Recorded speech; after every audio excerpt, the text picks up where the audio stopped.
Good evening to each and every one of you here tonight. I want to say that I am truly and deeply grateful for the wonderful opportunity to be standing here before you. I feel incredibly blessed and honored to share this moment. I will be making my formal remarks in my native Spanish language, but please rest assured because I have brought along a truly great, highly skilled, and very good professional interpreter to assist us. I'm sorry, but I will speak in Spanish.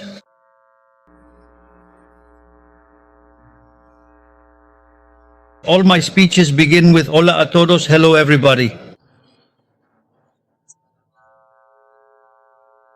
Thank you very much. Thank you for making me part of this very important event and for allowing me to speak here among you who are true giants. Thank you. Thank you for allowing me to be part of this major event and for giving me the opportunity to speak here among all of you who are true giants. I would like to begin by congratulating President-elect Donald Trump on his resounding victory. First, I would like to begin by congratulating President-elect Donald Trump on his overwhelming victory.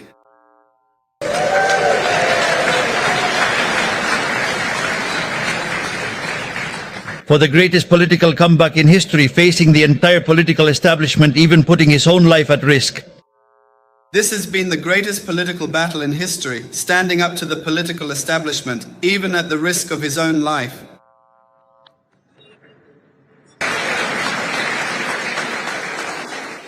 And thanks to this, today the world is a much better place, because today the winds of freedom are blowing much stronger. And thanks to this, today the world is a much better place. Today, the winds of freedom are blowing much stronger.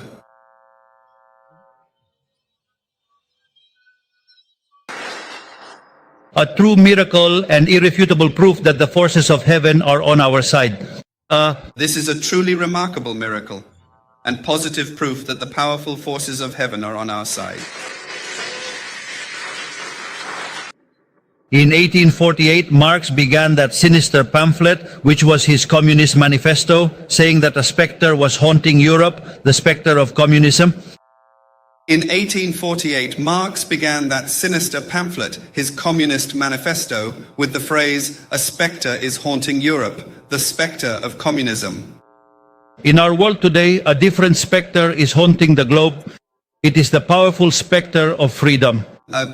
This is a haunting and formidable specter that emerges from the depths of history, arriving with the singular purpose of finally putting a definitive end to the outdated and oppressive model of servitude that currently reigns supreme throughout the vast reaches of the modern free world as we know it today.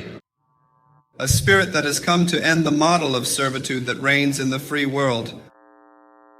Under the guise of good intentions and the doctrine of so-called social justice, the political caste set up an oppressive state that divides its citizens. Between winners and losers, those who pay taxes on one side and those who live off payments on the other, to those under the guise of good intentions and the doctrine of so-called social justice, the political caste has established an oppressive state that divides citizens into winners and losers. On one side, those who pay taxes, and on the other, those who live off them. The political caste, which we also call the party of the state, became the referee and, at the same time, the big winner of this distribution. The political caste, which we also call the party of the state, has become both a referee and the main beneficiary of this distribution. This model replaced the free exchange of goods and services with the distribution of wealth at gunpoint. It replaced free communities with forced collectivization. It replaced the creative chaos of the market with the sterile order of socialism. Replace the free exchange of goods and services with the redistribution of wealth at gunpoint. It replaced free communities with false collectivization. It replaced the creative chaos of the market with the sterile order of socialism. In Argentina, we are living through the worst version of this enslaving model, which has taken us to the innermost circle of hell. In Argentina, we experience the worst version of this enslaving model, one that has taken us to the deepest circle of hell. Its material consequence was the economic tragedy that has been the last century of our history. Imagine that we went from being one of the 3 countries with the highest per capita GDP in the world to having an average salary of $400 by the time we took office. The material consequences have been the economic tragedy that has been the past century of our history. Just imagine we went from being one of the top 3 countries with the world's highest per capita income GDP to having an average salary of $400 a month when we first took office.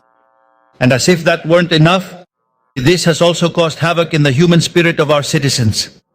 Essential values such as merit, ambition, innovation, and optimism have been replaced by envy, resentment, nihilism, and indolence. And as if that weren't enough, this model has also wreaked havoc on the human spirit of our citizens. Essential values like merit, ambition, innovation, and optimism have been replaced with envy, resentment, nihilism, and indolence. But in the end, the model collapsed under its own weight. Just imagine a libertarian becoming president. That doesn't happen under normal conditions of pressure and temperature. But eventually this model crumbled under its own weight. Imagine a libertarian becoming president. It doesn't happen under normal conditions of pressure and temperature. However, this phenomenon is not exclusive to Argentina. In the rest of the free world, where the sickness of the soul has infected much of the ruling class for years, fortunately, leftist ideas are also beginning to crack. However, this phenomenon is not exclusive to Argentina. In the rest of the free world, where the sickness of the soul has infected much, there is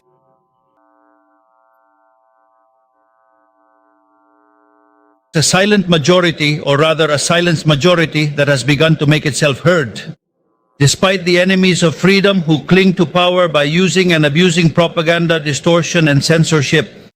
And that is why I want to especially thank the great Elon Musk for his tremendous work on X, which has saved humanity. There is a silent majority that has begun to break free, despite the fact that the enemies of freedom have drawn near by force through...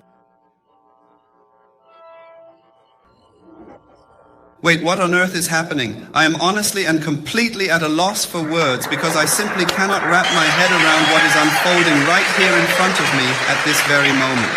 Happened first in Argentina and now in this election in the United States is clear proof of... That is precisely and absolutely exactly what I mean. Because all over the world, two major opposing positions are forming. Those who are ashamed of Western values against those of us who are proud of them. The party of the state against the party of free citizens. The party of regulation against the party of freedom. Because all over the world, two great opposing positions are forming. Those who are afraid of Western values against us, those of us who are proud of them. The party of the state against the party of free citizens. The party of regulation against the party of freedom.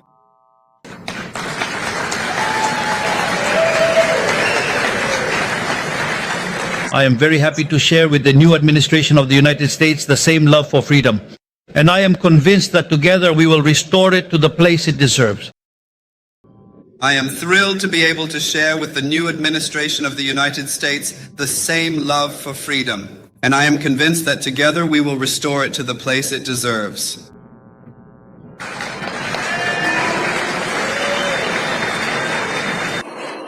However, the road is uphill. Little by little, the old regime is collapsing under its own weight. But the new world is still taking time to be born. However, the road ahead is steep, slowly but surely. The old regime is collapsing under its own weight, but the new world is still taking its time to be born. Because the political class, the establishment, the swamp, or whatever you want to call it, controls most of the media, university chairs, the state bureaucracy, the unions, social organizations, supranational organizations, and also many foundations. That which the Marxists call the superstructure, and which for us is a cathedral of material and spiritual misery. Because the political castle, the establishment, the ground, or whatever you want to call it, controls most of the media, university associations, the state bureaucracy, the unions, social organizations, supranational institutions, and also many foundations. What the Marxists would call a superstructure, for us is a cathedral of misery, both material and spiritual. Through that, the left has managed to implant its ideas, going against all notions of common sense and even against human nature itself. And the internal damage that the political caste inflicts on culture and economic growth is not a problem exclusive to each country. And the heinous damage the political castes inflict on culture and economic growth is not a problem confined to individual countries. Because as the great figure of Argentine literature, José Hernández famously said, brothers should be united, that is the first law, because if they fight among themselves, outsiders will devour them.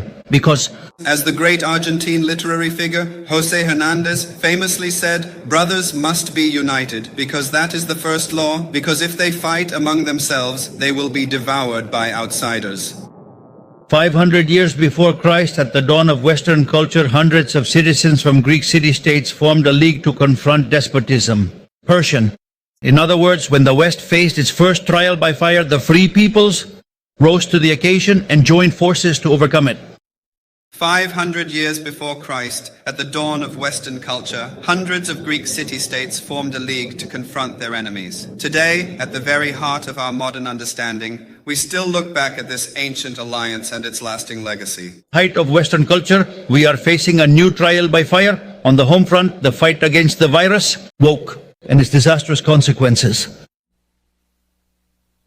And the new forms of despotism and terror are two different expressions of barbarism, but both dangerous. On the internal front, the fight against the woke virus and its devastating consequences. And on the external front, these are two different expressions of barbarism, but both are dangerous.